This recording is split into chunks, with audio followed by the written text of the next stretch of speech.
자, 이번 시간에 그러면 교육 트렌드에 따른 방향에서 그러면 우리 아이들을 어떻게 객관적으로 볼 것인가?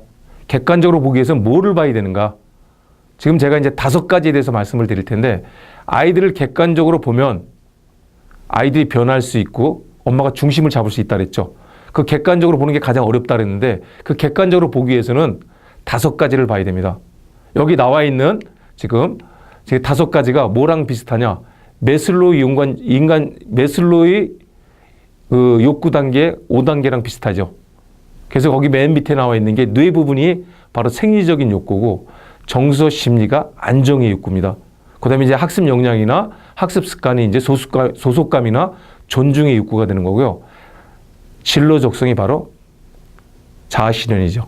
그래서 진로 적성이 명확히 나와줘야 아이들은 공부하는 이유나 목표가 형성이 되는 거고 자기 실현이 되는 거예요. 그럼 이 5가지를 어떻게 봐야 되냐? 제일 처음에 어머님들은 우리 뇌가 이 뇌가 아까 습관이라고 했죠. 우리 애가 잔행이다 운행이다.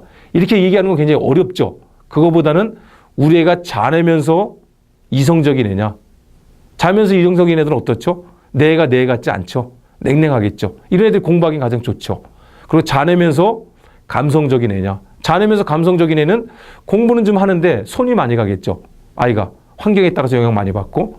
그리고 우내면서 이성적인 애냐. 우내면서 이성적인 애들은 친구는 좋아하지만 이성적이기 때문에 오히려 학습이나 이런 것들은 확산적 사고가 잘 되겠죠. 그래서 이런 애들한테는 뭔가 정리라든가 복습 노트나 이런 걸 통해서 피드백이 돼준다면 공부가 확실히 유리해지겠죠. 근데 우내면서 감성적인 애들은 진짜 이런 애들이 가장 어렵죠. 엄마들은.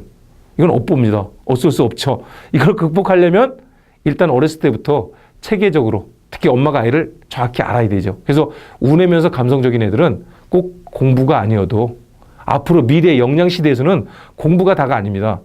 공부보다는 오히려 애가 잘할 수 있는 걸 찾아주고 본인이 그런 걸 통해서 뭔가 자신감을 심어주는 게 훨씬 더 중요하죠. 그래서 뇌를 기본적으로 봐야 되고요.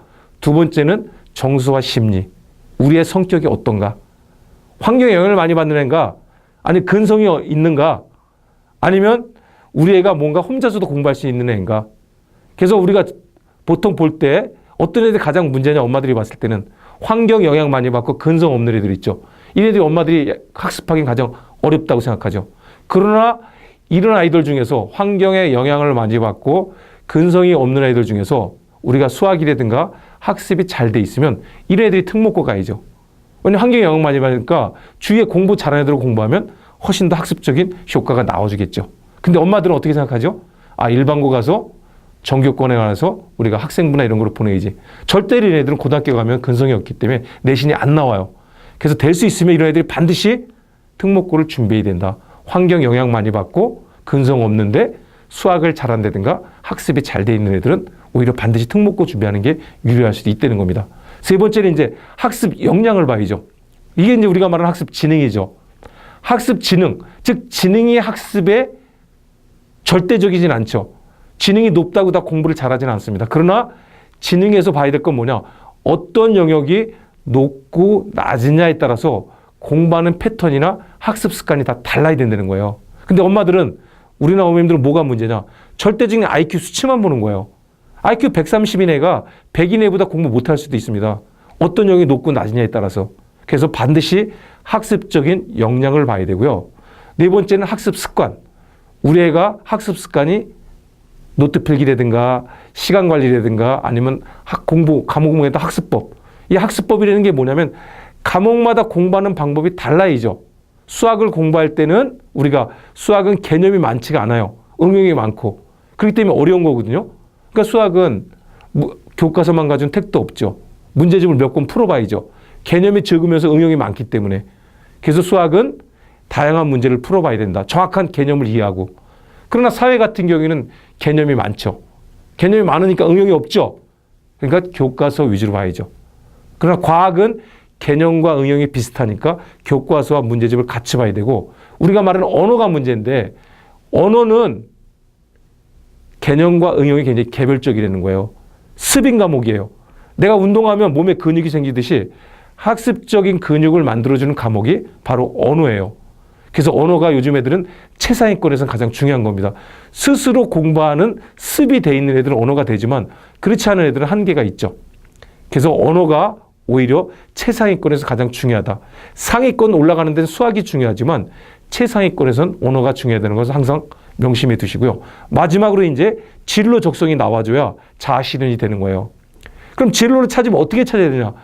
단순히 그냥 진로는 검사로만 나와서는 안 돼요. 진로는 애가 가지고 있는 아까 이 네 가지를 다 봐야죠. 뇌의 어떤 그런 그 역할이라든가 아니면 아이가 가지고 있는 성격, 아이가 가지고 있는 학습적인 역량, 습관, 적성 이런 걸 다 봐야 정확한 진로가 나오는 거예요. 근데 우리나라 어머님들은 그냥 애가 가지고 있는 적성, 학교에서 검사하는 적성만 보고 가다 보니까 흥미 위주로만 나오죠. 애가 가지고 있는 흥미도 나와야 되지만 애가 가지고 있는 능력이라든가 아니면 성취, 같이 봐야 정확한 진로가 나오게 되는 거예요. 그래서 제가 이 시간에 이제 아이들을 객관적으로 어떻게 봐야 되는지 구체적으로 이제 하나씩 잡아나가는 겁니다. 뇌에서 볼 때는 어떤 걸 봐야 되는지, 성격은 뭐를 봐야 되는지, 학습 역량은 어떻게 봐야 되는지, 습관이라든가 적성은 어떤 걸 봐야 되는지 이런 것들이 명확히 잡아지면 엄마들은 아이 공부에 대한 팔자를 바꿀 수 있는 거고 아이가 타고난 재능, 즉 재능이나 성향을 바꿀 수 있다는 거예요. 그래야만이 아이들도 변하는 거고 엄마들도 자신감이 생기고 방향성이 잡히는 겁니다. 자, 다음 시간부터는 이제 제가 구체적으로 하나씩 어떻게 잡아가야 되는지 하나씩 알아보도록 하겠습니다. 예, 고생하셨습니다.